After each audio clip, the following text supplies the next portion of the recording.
अगर आपके पास कुछ इस तरह का क्वेश्चन आ जाए कि 2 की पावर 20 जमा 2 की पावर 20 जमा 2 की पावर 20 जमा 2 की पावर 20, तो आप इसको किस तरह सॉल्व कर पाएंगे। यहाँ पे इसका सॉल्यूशन आप यहाँ से स्टार्ट करें कि 2 की पावर 20 आप क्या कर लें, कॉमन ले लें, और उसके बाद कितने भी 2 हैं उन सब की जगह आप 1 + 1 + 1 + 1 लिख लें, क्योंकि कॉमन का यही रूल है। ठीक है, 2 की पावर 20 हमारे पास ये आ जाएगा, 2 की पावर 20 आ जाएगा, और यहाँ पे आपके पास अगर ये ऐड हो जाएं तो 1 + 1 2 + 1 3 + 1 4, तो ये हमारे पास 4 आ गया है।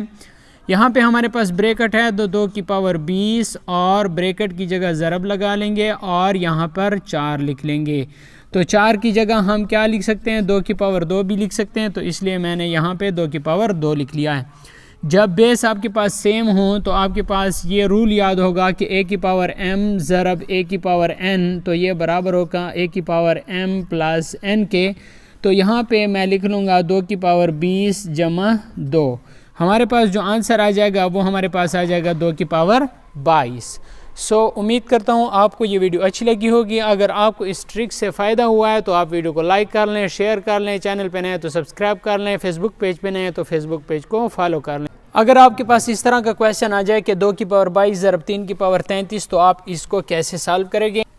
तो मैं बहुत आसान मेथड से आपको ये समझा दूं कि आपके पास जब सॉल्यूशन स्टार्ट कर लें तो 2 की पावर 22 है तो 2 ज़रब 11 कर लें, और ज़रब ये 33 है तो 3 ज़रब 11 कर लें। ठीक है, आपको ये रूल याद होगा कि a की पावर m की पावर n, ठीक है, तो ये हमारे पास बराबर होगा a की पावर m n।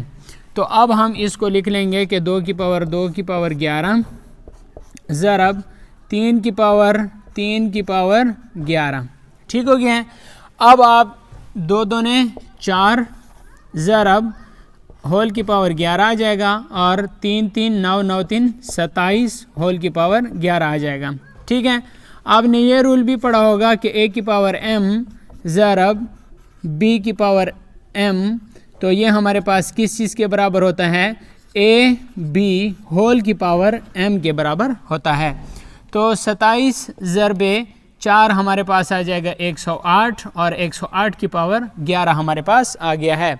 तो आपने ये भी सीख लिया होगा, उम्मीद करता हूँ। आपको पावर रूल आने चाहिए। ठीक है, अगर चैनल पे नए हैं तो चैनल को सब्सक्राइब कर लें, फेसबुक पेज पे हैं तो फेसबुक पेज को फॉलो कर लें, ताकि आपको इस तरह के इंटरेस्टिंग इन्फॉर्मेटिव क्वेश्चन मिल सकें। थैंक। मेरे पास ये क्वेश्चन है कि convert percentage into common fraction, आप परसेंटेज को कॉमन फ्रैक्शन में कन्वर्ट करें। तो ये अगर आप देखें कि इस सिंबल, ये जो परसेंटेज है इसकी वैल्यू हमारे पास है 1/100, तो हम इस परसेंटेज की जगह क्या लिख लेंगे, 45 ज़रब 1/100। ठीक हो गया, क्योंकि ये इसके साथ मल्टीप्लाई में लिखा हुआ है। ज़रब का यह असूल है कि न्यूमरेटर को न्यूमरेटर के साथ ज़रब करें, और 45 के नीचे तो 1 मौजूद है, डिनोमिनेटर को डिनोमिनेटर के साथ मल्टीप्लाई करें। 45 से कम 45/100 हमारे पास आ जाएगा। दोनों को 5 पे डिवाइड करते हैं तो 9 5 45 और 20 5 100, तो हमारे पास ये फ्रैक्शन में इसका आंसर आ गया 9/20। तो आप इस तरीके से क्या कर सकते हैं, परसेंटेज को कॉमन फ्रैक्शन में कन्वर्ट कर सकते हैं।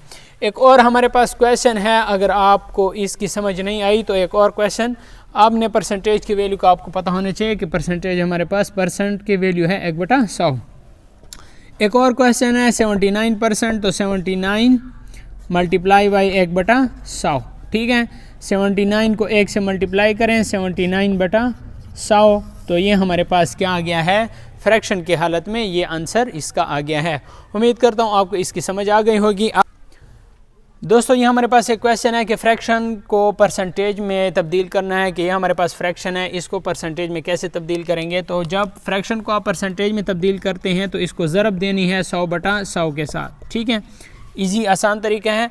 यहाँ पे 100 को 1 से मल्टीप्लाई कर लें, तो ये हमारे पास क्या हो जाएगा, 100 एकम 100/2, और इसकी जगह हमारे पास 1 रह जाएगा 1/100, और जो हमारे पास परसेंट की वैल्यू है वो हमारे पास 1/100 है उसकी वैल्यू। ठीक है, 100/2 आ गया है, तो हम क्या कर लेंगे, 2 एकम 2 50 दूने 100, और ये हमारे पास 50 एकम 50, या इसकी जगह आप क्या लगा लें, परसेंट के साइन लगा लें, तो ये हमारे पास 50% इसका आंसर आ जाएगा।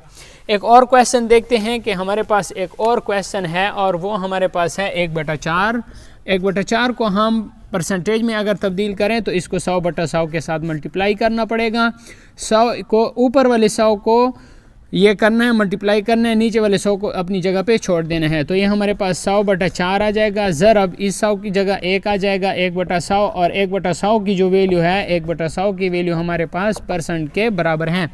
तो 100/4 आ गया, 4 एकम 4, 25 4 100। तो ये हमारे पास इसका आंसर 25% आ गया है। तो अगर आप YouTube चैनल पे हैं तो YouTube चैनल को सब्सक्राइब कर लें, इस वीडियो को लाइक भी कर लें और इस वीडियो को शेयर भी कर लें। अगर आप फेसबुक पेज पे हैं तो फेसबुक पेज को फॉलो भी कर लें और इस वीडियो को शेयर भी कर लें। Thanks for watching.